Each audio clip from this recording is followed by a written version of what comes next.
Imagine coming back from military service after months away, eager to surprise your sister. You picture her face lighting up with joy, maybe laughter, maybe even happy tears.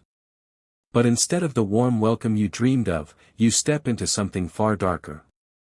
Instead of celebration, there's silence. Instead of open arms, there's pain. That's the reality Jake Walker faced when he came home to Springfield. He thought the fighting had ended overseas, but a new battle was waiting right at his own doorstep, a nightmare created by a man who turned his own house into a prison.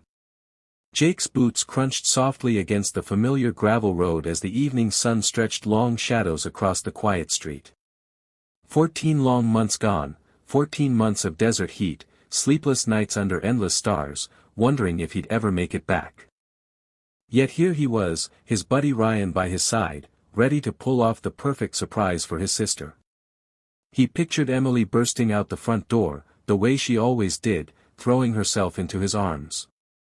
He imagined their mom, Linda, laughing through tears while he hugged them both tight. But when Jake finally stepped onto the porch, that dream shattered. No laughter. No footsteps. Only heavy, eerie stillness. The front door swung open with just a push. Unlocked, strange, considering how careful their mom always was about locking up. Inside, the air was stale, carrying the smell of dust and something faintly sour. A family photo lay shattered on the floor, glass splintered across his mother's smiling face and Emily's bright grin. Jake's heart pounded as he called out. Then he heard it, Emily's voice, faint and trembling, somewhere inside.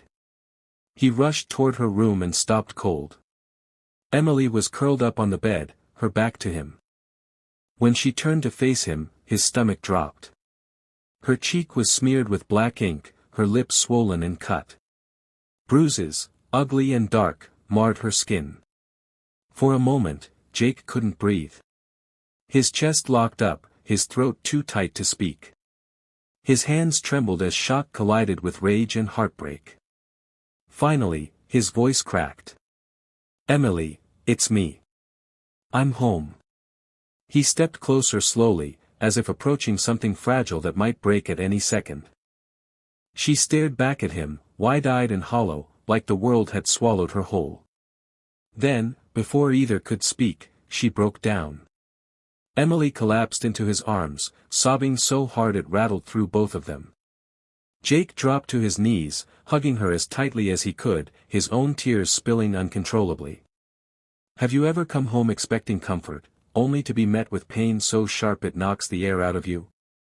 Jake wasn't holding his sister out of joy, he was holding her because she was breaking. When the first wave of tears passed, he gently guided her to the kitchen, sat her down, and wrapped her hands around a warm cup of tea. His voice was low but firm. Talk to me, Emily. Please, tell me who did this. At first, she couldn't. Her hands shook violently against the porcelain, her lips parted but no sound came. Jake reached over, steadying her trembling fingers with his own. Look at me, he said, his jaw clenched. Whoever it was, they're never touching you again. I promise. Finally, Emily lifted her gaze. Fear, exhaustion, but also a flicker of relief, swam in her eyes. And with a shaky breath, she began to speak. Their mom had died 3 months ago, taken by pneumonia. Emily tried to reach Jake, but the war had swallowed her letters. After the funeral, she'd been left alone. That's when he appeared, Greg Turner. He claimed to be some kind of local police in Springfield, but he wasn't a real cop, just a manipulative man with a badge he'd stitched on himself. At first, Greg played the helpful neighbor, mowing the lawn, bringing groceries, pretending to watch out for her. But slowly, everything changed. Little by little, he started controlling everything, her schedule, the house, even tiny things like what flowers could grow in the yard. At first, it was just little things. Maybe the music was a bit too loud while Emily was studying, Greg would show up complaining, acting like it was some huge issue. But then it got worse. One day, he started letting himself into the house uninvited. He called it an inspection, as if a 17-year-old girl should just accept that a grown man could barge in whenever he pleased. After that came the yelling. The threats. The intimidation. Jake's hands clenched under the table as Emily spoke. The battlefield had made him tough, but this was different. This was his little sister, and there wasn't a cop in the world who could have stopped the anger that was building inside him. That night, Jake didn't sleep. He sat hunched at the kitchen table, mind racing, planning his next move. Morning came, and so did Greg Turner. He stomped up to the front door like he owned the place. That was the first time Jake saw him in person. Greg was broad-shouldered, wearing a cheap tactical vest with "Police" stitched across the chest in bold letters, fake authority plastered on his body. Dark sunglasses hid his eyes, but his posture screamed arrogance, like he believed the neighborhood was his personal battlefield and he was the commanding officer. He didn't bother knocking twice. Just one heavy pound on the door and then a barked order, "Open up. Time for inspection." His voice had the sharp edge of a drill sergeant, loud enough to carry halfway down the block. Jake had slipped out earlier under the excuse of running to the store, but really, he'd circled back, watching quietly from the side yard. He wanted to see for himself how Greg treated Emily when he thought nobody was watching. Inside, Emily's hands shook as she slowly opened the door. Her head was bowed, shoulders tense. Greg didn't waste a second. The guest room was still a mess. He tossed his keys onto the table like he owned the place. "Told you that wild grass out front looks awful," he said coldly. "One more violation, and you'll be reported." "Reported to who?" Emily asked softly, her voice barely audible. "Me." Greg took a step closer, looming over her, his shadow stretching across the room. Then he raised his hand, just like he'd done before, as if he was about to strike her. But this time, something changed. Because Jake was there. He didn't yell. He didn't make a sound. He just appeared, silent and solid, behind Greg like a shadow coming to life. In one swift move, Jake locked Greg's arms midair, twisting them back with controlled force. The sound of bones shifting was louder than any scream.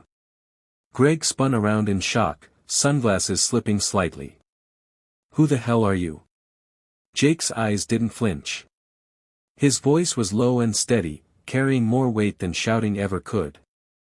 "I'm her brother." He leaned in closer until Greg could feel every word. "And you just made the biggest mistake of your life." The room went dead silent. Emily stood frozen by the table, barely breathing. Jake didn't posture. He didn't need to.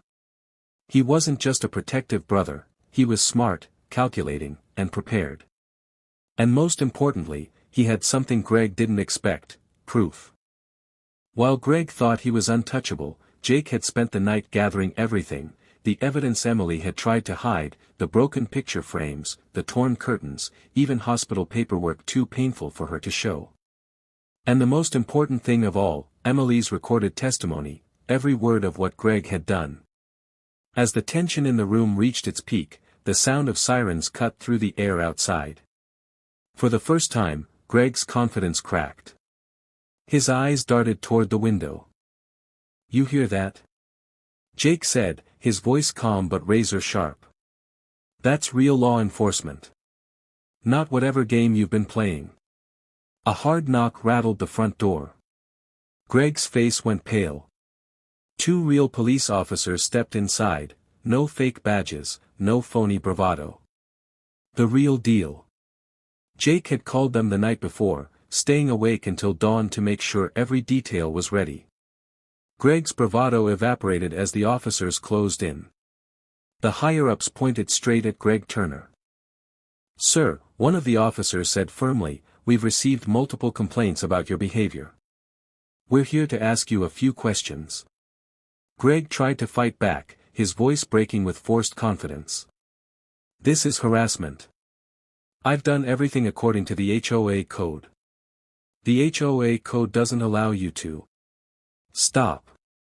The officer's voice cut like a blade. Greg froze mid-sentence. And that's when it happened, the shift.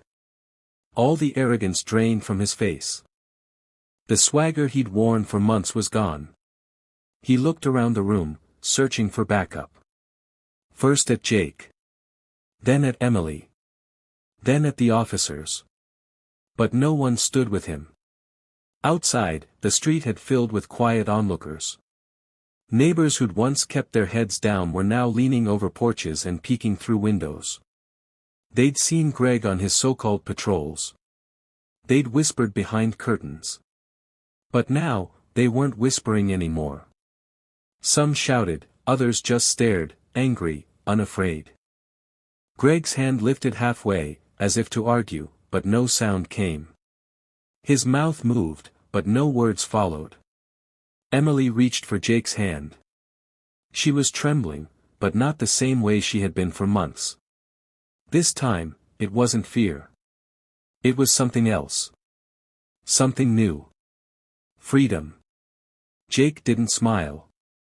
Not yet. He knew this wasn't truly over until Emily felt safe again. That night, the house didn't feel haunted anymore. For months, Emily had crept from room to room like a guest in her own home, afraid of Greg's next knock, his next warning. But now the silence was different. Not fear. Peace. She and Jake sat across from each other at the old kitchen table, the same one where Emily had once done middle school homework, pencil in hand. Only now, the pencil was replaced with a stack of police forms and legal documents. Listen, Jake said gently. The officers need a statement. I know it's hard, but your words matter. They'll make sure he never comes back, he promised. Emily's hands shook as she took the pen. Tears filled her eyes. What if no one believes me, she whispered. Jake reached across the table, steady and strong. They will. Because I believe you. And this time, I'm not going anywhere. It took hours, but eventually Emily signed her name. Her story was finally written, not just in whispers, but on paper. Jake had already called in a favor from an old military friend, Jason Cole, who now worked as an investigator. By morning, the governor's office would have a copy of Emily's statement. For the first time since their mother, Linda, passed away, Emily didn't feel like she had to face the world alone. But Jake wasn't finished. He wasn't just thinking about paperwork, he was thinking about home. He patched the broken frames on the walls. Fixed the old terrace. Painted Emily's room her favorite pale yellow. Even rolled his old piano out of the garage, cleaning the keys until they gleamed. At first, Emily just sat quietly, watching from the couch. But slowly, something changed. She started to laugh when Jake accidentally splattered paint. She laughed harder when he spilled a whole bucket of water over an old shoebox. And when he finally pressed the dusty piano keys, the sound that filled the room was clumsy, but alive. Bruises fade fast, Jake thought, but healing a soul takes time. And he was ready to give every second. Slowly, the house began to feel alive again. Neighbors brought casseroles. Some stopped by to help paint the fence. Kids from the street came to visit, not out of pity, but out of friendship. One night, Jake sat on the porch, watching Emily laugh with a friend, sharing ice cream under the soft porch light. His shoulders finally relaxed for the first time in months. Emily had carried fear for so long.